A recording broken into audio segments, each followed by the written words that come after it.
you're asking me because I'm like an ex-military guy. It's going to go straight out my mouth. Ross Jeffries, he's a miserable cunt, but I like him.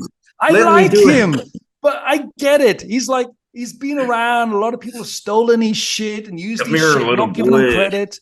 And yeah, and like me, the older you get, the more miserable cunt you are. Forgive my fluent English army language. Should I even keep recording? You can publish what you want, but I like the guy, and I got to give the guy credit because he just have a miserable, grumpy way of going about things, But one thing I remember about Ross Jeffries is when I spoke at that the Venetian Arts Convention, I met up with, he was speaking at the convention. He was one of the keynote speakers, and I learned a really powerful concept from him.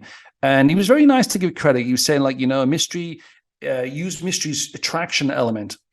And the Matador and the Venetian Arts team use their attraction components. But the point where you get to the comfort, what they call the mid-game, what I call like connecting phase, he says that's the best time to use speed seduction. He's like hypnotic program. Because that way, rather than spending the time with her over 7 to 10 hours, multiple dates and multiple locations, you could accelerate it so fast. And that really fascinated me.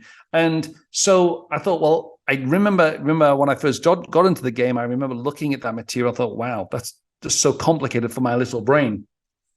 But what I did realize is that it's like anything. You don't need to go and learn the entire game. You don't need to read the entire book. So what I did do is I thought, right, this guy's got a lot of wisdom, and it makes absolute sense what he was saying. So I took a few of his gambits, his routines. For instance, I took one called the roller, thrower, or folder. Really powerful little qualification routine. And I thought, I knew if I wanted to get good at game, I had to get better at my delivery. So then eventually, when you can get rid of the routines, you could talk about whatever you want to talk about, and it just hits more because of the way you're speaking, the passion that's in there. So yeah, I went out of my way to learn some of the Ross Jeffries material, and it was just so powerful, and it did exactly what it said it did on the tin. And I would literally use a piece from this and a piece from there and a piece from style, a bit from Matador, a bit from mystery, and I had different pieces. But Ross Jeffries, and what I used a lot of it for wasn't necessarily to get the girl. A lot of guys think, did it work to get the girl? Yes, it hooked a lot. One of my long-term girlfriends I got because of one of his routines. And not in isolation, but with a few other things. But what it was great for was improving your delivery, because they were so long and drawn out, his routines, that if you worked on them, by default, you would improve your delivery. Then you would understand what it was like to have a better way of speaking. Because I come from real Northeast Geordieland, England, where they're such fast-speaking dialects. That's my natural speaking. And it comes across as very anxious in field. Guys who speak really fast. And so Missy always used to say, slow down a lot. And I was all, okay. Then I'd take some of Ross Jeffries, this roller, thrower, folder routine, like a little qualification routine. And I remember being, actually, where I bought this watch. The girl got me a big discount. She was the sales manager in Bulova. And it was in the Macy's in New York. And we were chatting briefly. And I just threw a few teasers at her, just nothing special, just basic game stuff. And I looked like I was about to leave. And I learned that from Mando. Just do a big roll-off. And let me ask you before I go. If money was no object and time wasn't an issue, and you're going on a dream holiday, but you've only got 30 minutes to pack, would you be a roller, a thrower, or a folder? And that was one of Ross Jeffries' routine. And again, I don't need the routines anymore, but some of them are so powerful that if I ever have a blank in my mind and, it's not flowing, I don't have to worry about what to say. I don't have to think about what to say. So now my way of being is so relaxed because I learned so much material back in the day, and it just pops into a conversation when I need it. And by the way, the response to that, whatever she says, if she came back and said, oh, I'm a thrower.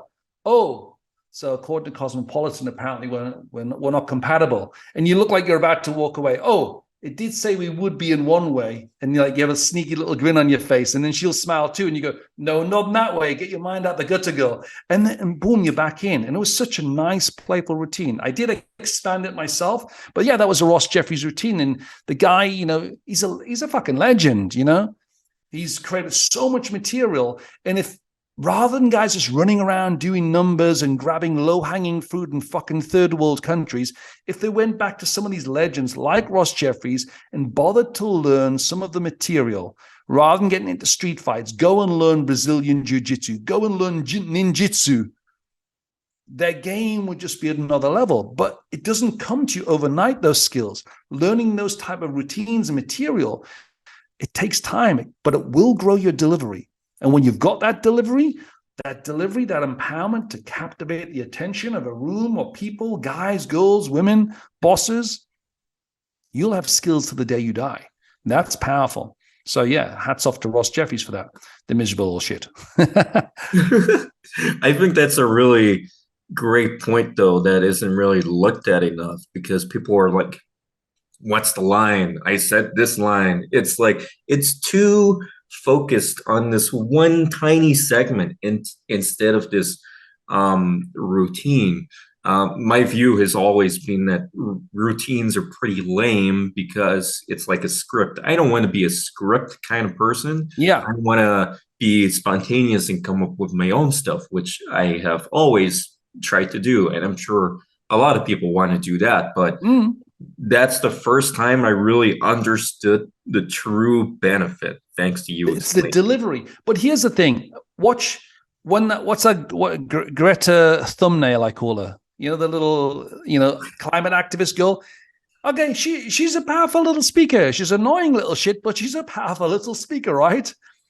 But that didn't just pop off her head. She's learned that. She's drilled it. So when she shows it, and that's another thing Ross Jeffries taught, hats off to him again, is, if you want her to feel an emotion, you need to show some of that emotion yourself. So she's showing it. When Angelina Jolie stood in front of the United Nations, gave a speech, or Brad Pitt, or when actors have to go on talk show, you think that's all riffing? There's scripts. Now, because they've got the script and they've learned it and they can deliver it in such a way that you feel emotion, they don't need the script all the time. They can captivate, they can riff and be more natural. So are they being natural or are they being robotic? I don't know about you, but what was your most favorite film of all time, Ice? Oh, Spider-Man 3, easy. Spider-Man 3, okay. So what point in the film did you, oh, fuck, they're reading from a script, and you got up and walked out of the cinema? What point did that happen? Never. It's the greatest movie of all time. So you do know it's not real, though, right? Hey, like, no. It is real. It is Spider-Man. But that's the thing, is Spider-Man. You gotta watch it. And I don't know about if, like, you or the listeners, like, have you ever cried at a movie? I've cried, like, at plenty of movies. But they're reading from scripts, but they've done it so well. They bring it alive so you can feel sensation and emotion. And that is the key thing about the routines, was never really to get the girl. It was to fill in the blanks, to give you something to say so you could captivate the audience long enough so she gave you more time than she thought you were worth just on basic visual level, the whole looks max, or what we call SMV, your impact value, whatever you want to call it. She would give you a little bit more time because you had something interesting to say rather than, hey, how you doing? Like every other guy said. So you were blown out fast unless you had a high impact value. So the routines were about helping you improve your delivery and then giving you enough things to say. So if you ever run out of something to say, then, hey, I'll throw in the roller throw a folder routine, that little qualifier at the end. I was running out just before I go. If money was no object and time wasn't an issue and you were going on a dream holiday, first of all, where would you go? And you see how, boom. And then because I know I have enough waypoints in my mind, I can relax and have a normal vibing conversation, just like at a sales call. You don't mind going off tangent, showing a genuine bit of interest with your customer, because you know when you're going to how to ask for the sale. You know how to close for the number. You know how to move them along the line. And that's what the routines were powerful for. They were basic. That was the grease. That was the grease for effectively, the mechanism to move you further along on the journey. I should have heard this years ago. That's super helpful. But it's again, Love Job said it the best. Don't change her mind, change the mood. Change the mood, not the mind. And the stories and in the power of your delivery, the way you say things, allows you to hold court and with more than just one girl at a time. That is why a lot of guys who have shitty delivery, didn't do the routines, didn't get good delivery, they're always having to do work one goal at a time. And the hottest ones, if you go out, hot girls don't walk around on their own. They're in groups, and you've got to win over the group. That is why the average guy who hasn't got much skill will prefer the day game and just do the numbers. But now he's in this perpetual cycle of running around, spending his life, not earning any money, not building any life skills or any wealth. So over time, becoming a low-value guy, still chasing pussy. You just heard a lot of day gamers. Hey, I was a day gamer myself. It's still part of my skill set. It's another skill I learned. So this is a little example of a routine evolution. So you literally are learning the routine initially. Let's say we took the girls fighting outside, or some classic, the psycho test, or, love drops, lunch at the W, and the psycho test is a great example. It's a stimulator, but it's good because you can use it in a group and you go through the story. But you see, it says 6 Ps. Now, I figured out there are these Ps in delivery, like little things you can do. And one of the first things you want to do is get better delivery. And it also, by the way, one of the benefits is if you're not running around trying to get the girl, but you're focusing on actually learning a skill set. Now, remember that as a coach in 15 different sports and disciplines, I knew that before I came into the game. And that was my advantage, not to focus on the outcome, but the process. So one of the processes is what I call the P's of delivery. One is learning how to project your voice as a man so more people can hear you. The pitch, the excitement, the pace, fast or slow, prolonging, drawing out keywords, adding pauses. Mystery and Ross Jeffries were very good at that, and adding passion. They're the kind of 6 Ps of the components of delivery. And then when you could add them to the routine so you could bring it alive. Now, it might take you 15 times of running that routine. But if you went out every night and said, right, I'm going to run that 5 times tonight, now you're not outcome dependent. Your game will change because she doesn't sense you're trying to get her, because you're just trying to practice some material to improve your delivery. And then your voice gets better. Then you start to learn how in that same routine, add a bit of humor, add a bit of absurdity, some teasing, some role play. And then as you get better still, then you can basically use it to adapt. You can hold court with an audience. Now you start weaving in DHV value, little subtle brag points. Ideally, they will come from your real life. But until you get there, you'll learn the components of how to create them, and you replace them with real things that have happened to you in your life because you understand the structure. And eventually, you'll build those into your natural social intuition. So if that topic comes up about somebody about Hollywood sign or something, I've got a little story about going up to the Hollywood sign. So I don't know how much that makes sense, but the routines were never at the high end of real skills learning. They were never to get the girl. They were to give a guy something to say. And if we've always found that if we could help him approach, and he would approach better, he felt he had something to say. And if he tied it up a bit, made him look a little bit better, his impact value, his style, his fashion, then he felt good, he had something to say, he'd more likely get into set. And then you'd come back, well, now at least you've got the experience of being in set. Now let's give you a few more things to say. Now eventually, let's remove away those few little routines that got you talking and adding humor and value to the girls you were talking to without getting her. Now let's start replacing them, real things from your real life, things that have happened to you. Now you know, because you know how to stimulate and open, you know how to buy time. So she's not going to judge you, even if she judged you in the first 30 seconds. And this is the benefit. Now, here's a little hack, by the way. If you are your sexual marketable value, SMV they call it, or your impact value, fashion, grooming, physique, style is really on point, and she's kind of the similar level, you could go direct. But for most guys, if they want to approach girls hotter than themselves, or you're not dressed that well, use the indirect method. And that was a little bit of a hack back in the day. So you use the material, and then you start adding your real components from your real life. And once she starts asking you what you do, where you're from, what we call autoresponders, your responses are so much more fluid and more relaxed because you were more relaxed, because you didn't have to think about what to say. Imagine you going on stage, Ice. I'm sure you have a few questions written down in front of you, right? And, because if you had to think about all of that, then you'd be a bit more anxious. But because you've got it all written out, you're more relaxed. Make sense? Yeah, exactly. I can relate to that because I used to really not prepare for anything. And actually, first time I did a comedy gig, I prepared a few things and it was very good. But the second time, I got really cocky and I was like, I won't prepare anything. I know I'm funny. And then it was a disaster. Yeah. And the funny thing is, the Chris Rocks of the world and so many comedians, the best ones, they're actually what we call introverted thinking personalities. And then after stage, people, they hate being bugged.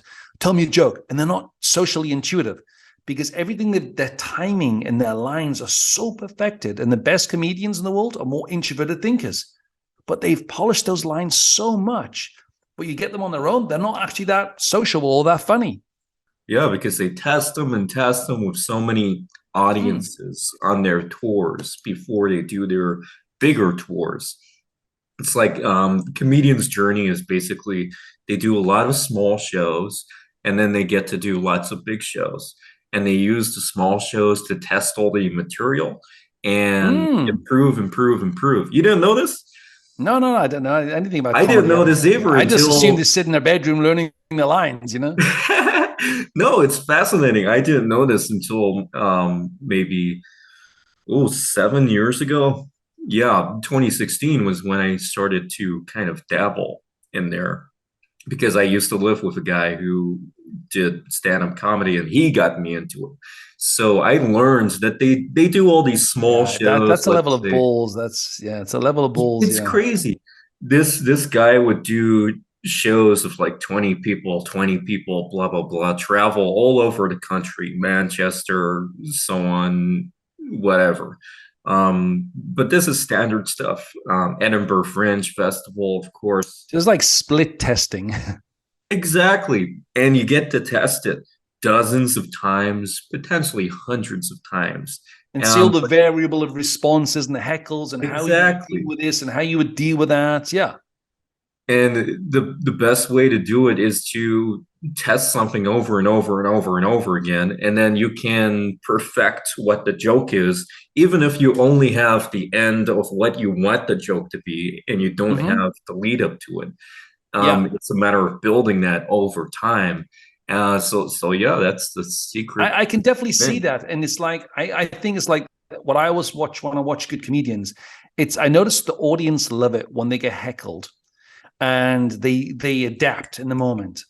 Now that must be so much pressure. But if you know that you know all of your other shit in that moment when you're being tested and you're already fired up and your brain's fired and you're being sociable, you've got an advantage now because you don't really have to think about what to say. You just flow. You know a framework of what they're going to say, and you've got some stuff prepared. And that's very much like the dating game. If you've got a few things to say, things from your real life, or maybe a little bit of a joke routine just to get people stimulated, knowing a few things. When a certain topic comes up about travel or this, or somebody talks about LA, I'll go into a story which is I'll give you the example. So when I first arrived in LA with Mystery, and they were like sleeping the next day, and it was like the day before New Year's Day, but it was really warm for me. Like it was like literally 21 degrees Celsius. That was really warm for me. And I'd always heard Mystery tell this story about touching the Hollywood sign. So I get to tell that story now as well, because I thought, okay. I had, by the way, this tiny teacup chihuahua. So I'm sharing the story, and yeah, it wasn't my dog; it was an ex-girlfriend. She was a fashion model, so when we split up, she could hardly feed herself. Never mind the dog. So I ended up inheriting this tiny little teacup chihuahua, which, by the way, cost me twice as much money on the flight as I did. So I wanted to touch the Hollywood sign because I'd heard Mystery tell a story. On the way up, they've got arm guard, they've got motion centers, bar, even the picture of the Hollywood sign as you go into the private residential areas, it's got bullet holes in it. And it says no entry to the Hollywood sign. For the more knockbacks I got, the more I wanted to do it. I actually met Ben Affleck en route, the first time I ever met Ben Affleck, and which was really weird and surreal because he had two Chinese women with him with super whited out, like I don't know, like ghost faces, like a sunblock, and they were wearing umbrellas. Two umbrella Chinese ladies, tall and slim, with Ben Affleck in the Hollywood Hills, and I was just jogging by with this little chihuahua. And but yeah, and I managed to and I'm like crawling up there really slowly, worried about these motion centers to get to the Hollywood sign. I've got it on video all the way up. And as I got closer, on the way up, by the way, just for the game guys, I'm like, how the fuck did that skinny skeleton mystery make it all the way up here? Because like that guy's never climbed a hill in his life. I'm like, how the fuck did he get up here? It must have been the easier way. I'm military style, covered in dirt and shit. And when you get up there, what's really fascinating, it's about my height when I reached up. The D, I hit the D. I could just touch the D. It was about 4 times my height. It's not actually white. Ice white. It's not actually white, and you'll only see it when you're right under it. It's like a corrugated metal, like in the old men's what is it, gardens when they're growing their vegetables. There's corrugated metal fences. That's what it is. It's like literally corrugated metal silver, and it's warped, but it makes it look white. But yeah, they've got helicopters circling around, and they've got armed guards and everything. But yeah, I got to touch the Hollywood sign. But I'll tell girls a story. We talk about LA, that my first time in LA, I'll tell them that. And they're always a bit of a risk taker. It was really funny because I've got it on video. And just as I'm doing it, the little chihuahua's turning around and having a dump and having a shit. So it was very surreal as I'm stood under it. But for the story for the guys, though, I came down and it was really embarrassing initially because Love Drop's girlfriend didn't get along with Mystery at all. She's like every time Mystery would tell a story, she says, Eric, stop telling lies. My friends are around you. Stop trying to pull them. And she'll like slap him down so badly every time. I think they'd had a bit of history or something. So we had this like New Year's party. We're back at the hills, like Mystery, Matador, Love Drop, everyone's there. And Casey's got all these hot girlfriends. I'm just sharing the story. And I was like, oh, what did you do today, Shaun? You went for a run. You come back covered in shit. Were you robbing people or what? And no, I went to touch the Hollywood sign. And they all looked at me and rolled their eyes. I'm like, what? And we've heard the story. Yeah, no pickup stories here because they had this kind of rule when the girlfriend's around, like they couldn't tell pickup stories. No, it's not a story. I generally touched the Hollywood sign. And I only just found out that the story Mystery had been telling for so long was just a bullshit story. It was just a story he made up. And I'm there like, no, I genuinely touched it. And they're like, it's almost like you've been caught out and you're not letting go. And I'm like, and I got the picture and I showed them. And the girl's like, oh my God, he touched the fucking Hollywood sign. And it's like, okay, this guy's a bit different. So, I realized very much then it was a bit of a warning sign to me in the pickup community that the guys who got totally immersed is that they spent a lot of time spinning the value, but not always truly living it. And it was an early stage warning for me to not get too immersed in that pickup world. And I made a point of actually, okay, while I'm here in Hollywood, when I go out, I don't want to go out. On the boot camps, it was all those Mystery and me, or Mystery, me and Matador, or me and Matador, or me and Love Drop. And literally for a few years, we did that. But when I was in Hollywood and LA, I just made a point of not going out with them guys because they didn't have the local value that they had in other places where they don't know you. When you come in all crazy peacocked and cool, you look cool for a while. But if you're there every weekend, like Matador physically picking up girls and grabbing girls and spinning them, and the band's is like, okay, guys, calm down, calm the fuck down. Oh, it's these pickup guys again. It's not a high value perception in the local. And people say you shouldn't give a fuck what people think. Well, actually, you should. That's part of your own social intuition to notice what your social value is.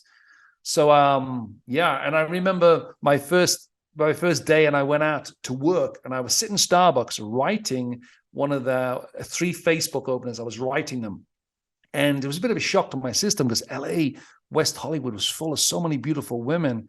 And I was sitting there writing, and I write, right, the next one who walks in, these blonde, big titty, big lips, just purely sexual women, just constantly, I'm like, okay, caught me off guard a little bit. Right. Okay, next one walks in, using my little opener. I've just written this Facebook opener, how long should you wait before you remove an X from Facebook? Should you wait? Should you write? It's complicated. And this girl, just tall blonde, just sits down and starts talking to me. And she became a good friend. She was a Playboy golf model. So Playboy at the time had a corporate, like for corporate events that hire out these more sophisticated blondes rather than the big titty ones. And I had such a good day. I literally opened so many sets, and I got a porn star girlfriend out of this place, which is another crazy story. And when I got back, Love Drops, where have you been all day? I said, dude, I've opened so many sets today. I've got so many numbers and all these hotties, and I showed them one. Oh, she's from Hustler. I know her. I'm like, really?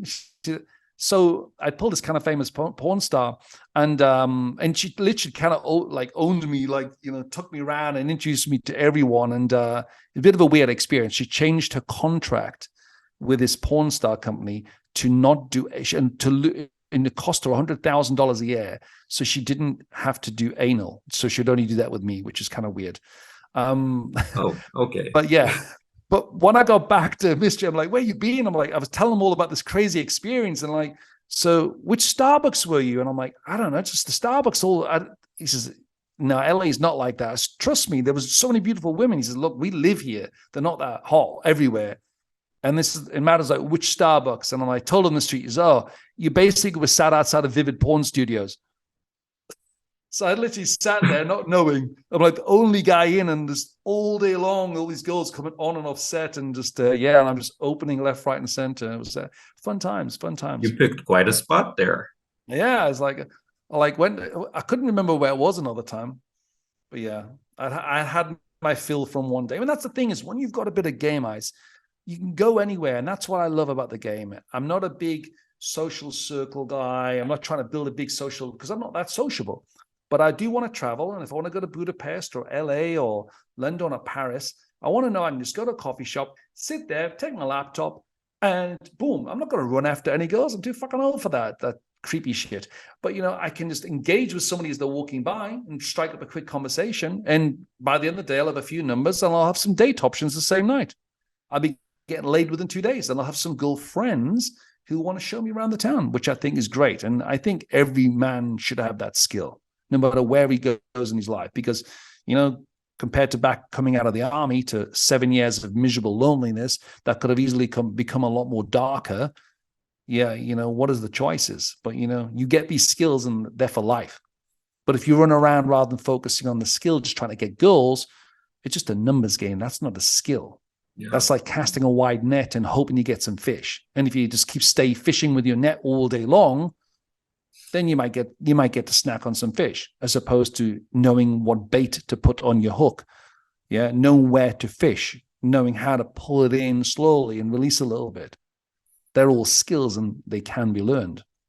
What do you think of other classic figures in the industry, such as Ross Jeffries, Neil Strauss, Owen Cook? Who did you meet along the way? Yeah, like I said, I met Ross Jeffries. And, you know, like I said, I took a lot from him. Mystery Man and Style. Style was always coming around Love Jobs because they shared a love for writing. And I always found Style is always fascinating, because Style he wasn't like Mystery or Matador. He didn't have the big voice power. He always said, like, I can't go to clubs. What's the point? You know, it's like my voice range doesn't work like that. He's very soft speaking. And he learned through being a professional. That's what I liked about his style. He learned as a professional to weave in and just become an interesting guy. And I always remember what he used to say is like, you know, you say one interesting thing, that's an interesting thing, but say 2 or 3 interesting things in succession and learn how to involve other people, you become an interesting person.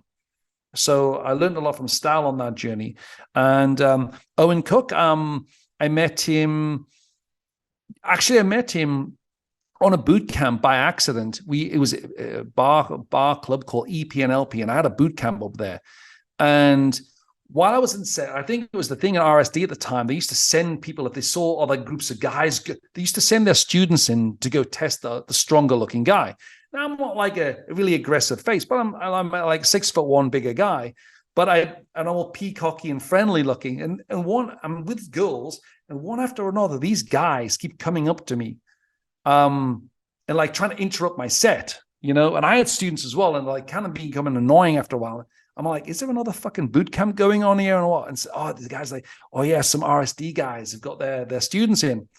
And this next guy, poor student guy, comes in, and he was very miscalibrated, come in, just try to wreck my set. I says, dude, turn around, go back to your instructor, tell the next person he sends over here is leaving over the fucking balcony. Go now.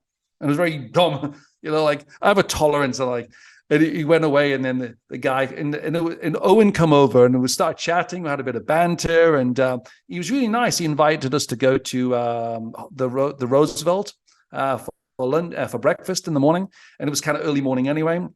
So we bounced some goals, and we were in this big, Uber in LA. They had these huge Escalades and Suburbans. So I met Owen then, and he was in the front, and I was running some routines and some new stuff and everything in the back, just one after the other in the back. And even he turned his dude has been like, yeah, since I've heard routines, but that got me all excited again. So we kind of struck up a good conversation. We had breakfast together, and we kept in touch. Last time I was in LA, I went to see him, and very intelligent guy. Shared some good books with me to learn. So I've met some really good guys along the journey. You know, they're all crazy as fuck. We are all crazy as fuck, but that's the characters, you know, and you can learn a little bit from everyone. Whereas I think a lot of the guys these days, they just all don't want to learn from anyone. They just want to all pretend that they learn from themselves and they are the true one master that's better than everybody else. And that's a bit sad, really, you know?